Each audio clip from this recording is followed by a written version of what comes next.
porque en Navidad también suceden cosas interesantes y escalofriantes. Te invito a escuchar esta historia. Estoy segura que jamás la has escuchado, ya que está escrita por una servidora para ofrecer contenido original. Si te agrada, suscríbete activando la campanita. Esperando que hayas pasado una maravillosa Navidad, te invito a mi casa para recalentar el sentimiento de vivir juntos con el miedo.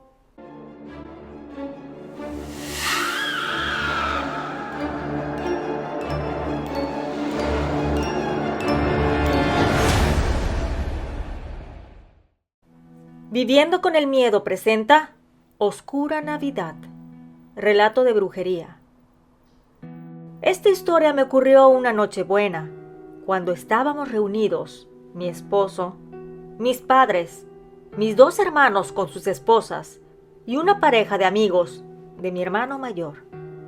Mi nombre es Rosalía y esta es mi historia. Era la Navidad del año de 1999, justo la última Navidad para cambiar de siglo y de milenio, por lo que nos decidimos a hacer una reunión en grande.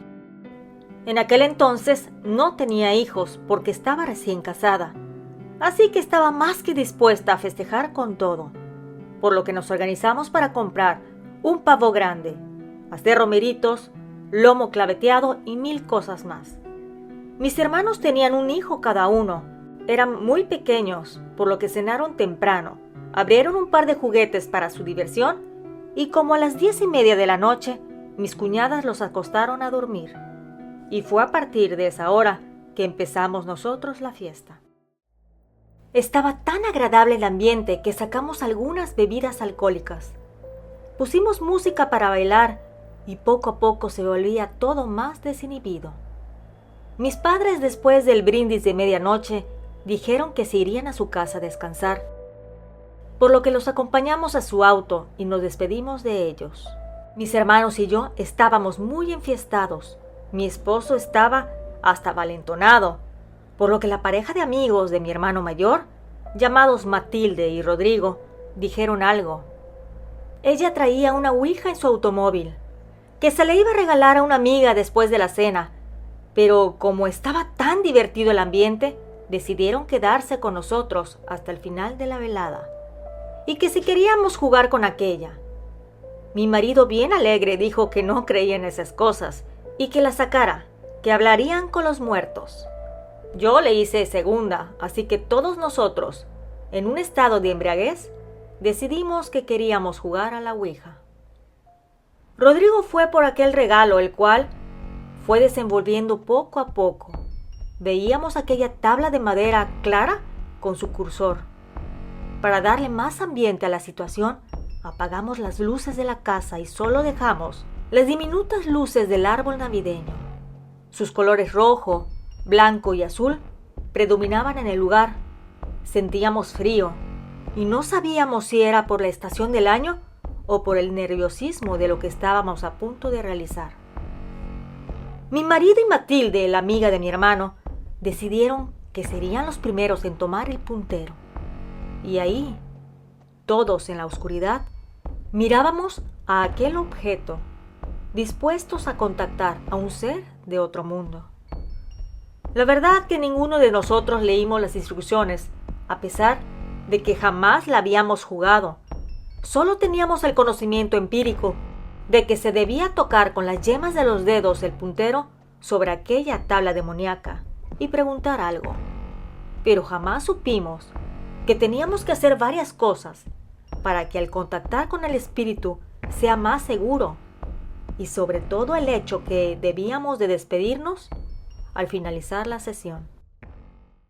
Mi marido inició preguntando si había alguien que nos escuchara, pero aquel pequeño puntero maldito no se movía. Matilde preguntó si podía contactar a su hermano, el cual había fallecido años atrás en un accidente de auto, pero tampoco se movió, al menos por unos 4 segundos, porque al término de aquel diminuto tiempo, el puntero del diablo se movió apuntando a la palabra sí. Matilde se puso muy feliz y dijo: Camilo, ¿eres tú? Aquel puntero se movió alrededor de la tabla y regresó nuevamente a la palabra sí. Ella estaba tan feliz, mientras nosotros seguíamos bebiendo más, haciendo que en vez de tener preocupación, fuera una diversión. Estábamos tan entretenidos que no nos dimos cuenta de la hora. El reloj indicaba las 3:10 de la madrugada. Después de varias preguntas hechas por Matilde, la cual aseguraba que era su hermano el que estaba contestando, mi esposo tuvo la grandiosa idea de preguntar si estaba ahí con nosotros. Cuando el puntero fue inmediatamente a la palabra sí. Entre risas y juegos, alguien le dijo a Matilde que le dijera que si nos podía dar una señal. Ella así lo hizo. Nosotros, con la expectativa y respiración agitada, veíamos por todas partes, para ver si había algo que pudiera constatar de que aquel ser que decía ser Camilo estaba en la misma habitación. Cuando de repente la luz de la casa se fue, gritamos hombres y mujeres al mismo tiempo. Nos dio tanto miedo que hasta el alcohol se nos bajó del susto, por lo que Matilde dijo que ya no quería jugar y que quería irse de ahí. Así que tomó la tabla, se despidió y se fue a su casa junto con su esposo. Nosotros nos quedamos en la oscuridad. Para colmo de males, la casa donde nos habíamos reunido era la mía, por lo que mis hermanos tomaron a sus pequeños y se fueron a sus respectivos hogares. Mientras tanto, mi marido y yo nos quedamos envueltos en la oscuridad de la noche. Decidimos que al día siguiente recogeríamos el tiradero de la fiesta, por lo que nos acostamos a dormir. Sin embargo, a partir de ese día, sentíamos que ya no estábamos solos. Al día siguiente empecé a notar raro a mi esposo. Actuaba como distante y algo seco. Pensé que era por la enfiestada que se había dado. Sin embargo, su semblante no era el mismo. Y lo que me llamó más la atención era que entraba al baño y empezaba a hablar solo. Como había pedido sus vacaciones, estábamos juntos todo el tiempo, por lo que me percaté de que actuaba de manera extraña. Incluso la noche del día siguiente, es decir, el 25, me dijo que no quería dormir, que no tenía sueño, a pesar que por la fiesta del día anterior casi no había dormido. Así pasaron unos 3 días y él seguía comportándose extraño. Incluso empeoró, porque se veía como paranoico. Siempre miraba arriba de sus hombros, por así decir. Me veía, pero también veía como si hubiera alguien detrás mío. Le preguntaba que qué le sucedía, pero él no me decía nada. Ese mismo día, 28 de diciembre, les llamé a mis hermanos para acordar los detalles de la celebración de fin de año. Pero mi hermano mayor me dijo algo que me dejó muy asustada. Me dijo que se estaba yendo al velorio de Matilde, que había fallecido el día anterior. Yo le pregunté que qué le había sucedido. Él me dijo que ella se había quitado la vida, que cuando llevó a su hijo al parque, al regresar no la encontraba, y cuando subió a la habitación, la vio ahí postrada. Vio su cuerpo inerte, y junto a ella la tabla Ouija. Además, una nota que decía: lo siento, ya no puedo más. Él no me deja. Lo bueno que su hijo no vio el suceso, había entrado directamente al baño. Sin embargo, aquel pobre pequeño ya no tendría a su madre. Yo asustada le dije que mi marido se estaba comportando muy raro. Parecía paranoico. Sentía en mi corazón que lo que le sucedió a Matilde, a él le estaba pasando. Por lo que inmediatamente colgué y fui a verlo. Estaba sentado en la cama de la habitación, con sus brazos rodeando las piernas mientras hacía unos leves movimientos. Lloraba y decía que ya no quería verlo más, que se fuera. Yo me acerqué a verlo y lo abracé, y fue cuando me contó todo.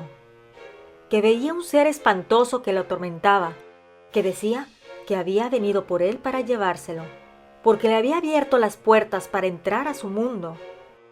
Separándose un poco de mí para mirarme a los ojos, me dijo que ya se había llevado a Matilde y que ahora seguía él.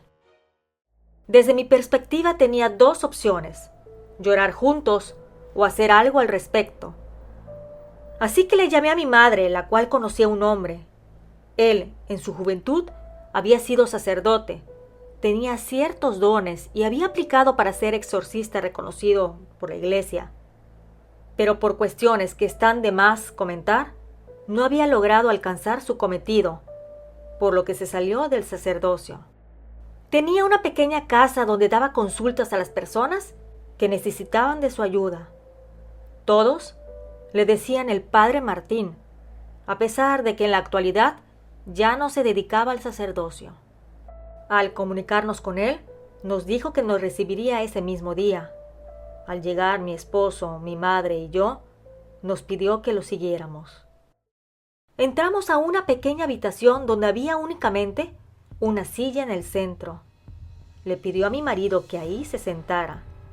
Empezó a preguntarle ciertas cosas, pero pudimos notar la incomodidad que tenía, ya que habían varias cruces y figuras de santos en el sitio, y él, sin disimular, mostraba cierto enojo.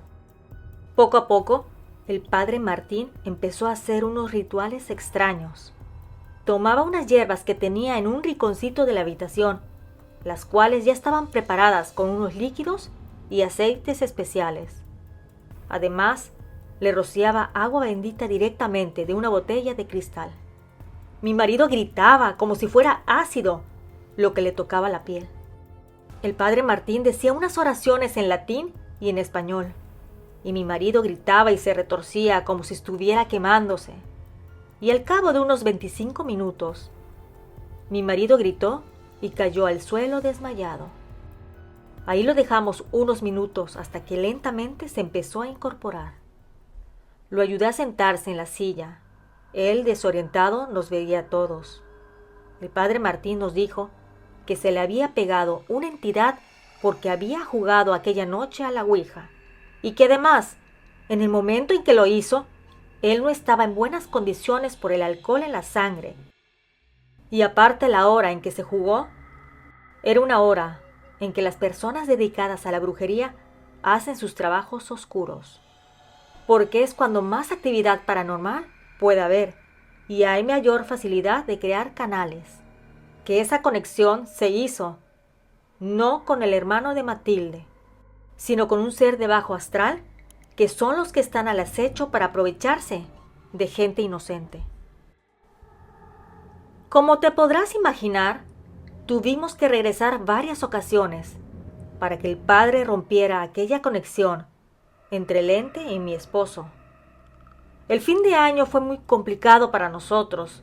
Entre todavía la paranoia de mi marido y el fallecimiento de Matilde, no lo celebramos.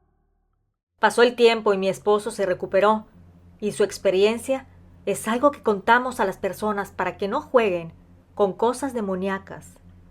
Y aunque vivo con el miedo de recordar esa mala racha que vivimos como pareja, ahora, con nuestros hijos jóvenes, les aconsejamos pensar mejor las cosas antes de actuar, ya que con el alcohol o sin él, las entidades oscuras no van a desaprovechar la oportunidad.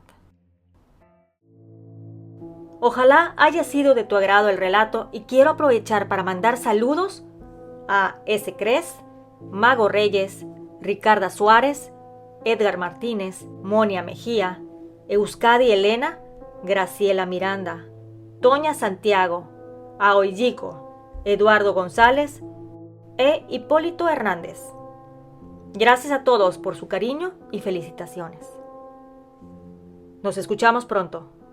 ¿Y tú, vives con el miedo?